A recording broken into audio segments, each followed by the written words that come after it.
करुणा मुंडेंचे वाल्मिक कराडवरही आरोप। वाल्मिक कराडने कलेक्टर कार्यालयाजवळ मारहाण केली होती। चुकीच्या पद्धतीने वाल्मिक केल्याचंही करुणा मुंडेंचं वक्तव्य।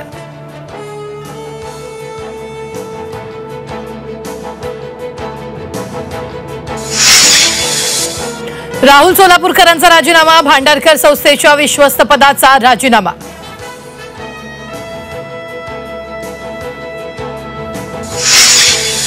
बदलापूर लैंगिक अत्याचार प्रकरणी मोठा ट्विस्ट। आम्हाला केस लढायची नसल्याचं अक्षयच्या कुटुंबियांनी कोर्टात सांगितलं।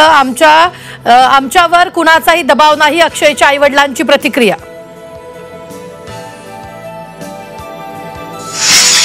सोयाबीनची योग्य तशी खरेदी झाली नाही, खासदार निलेश लंकेंचा आरोप। मुदतवाढ न दिल्यास लंकेंचा आंदोलनाचा इशारा।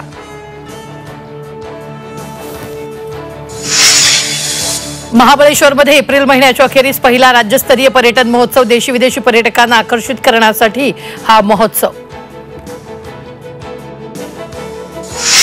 शिर्डीतल्या दुहेरी हत्याकांडानंतर पोलीस ऍक्शन मोडवर। सकाळपासून 100हून अधिक जणांना घेतलं ताब्यात। अवैध व्यवसाय करणाऱ्यांची धरपकड मोहीम सुरू। अनधिकृत पाणी कनेक्शन घेण्यास विरोध केल्यानं तरुणाला तीक्ष्ण हत्यारानं मारहाण। कल्याणच्या जुना मच्छी मार्केट परिसरातील घटना। बाजारपेठ पोलीस ठाण्यात गुन्हा दाखल। क्रीडा समीक्षक द्वारकानाथ ससगिरींचं वयाच्या 74व्या वर्षी दीर्घ आजारानं निधन। मुंबईच्या लीलावती रुग्णालयात घेतला अखेरचा श्वास।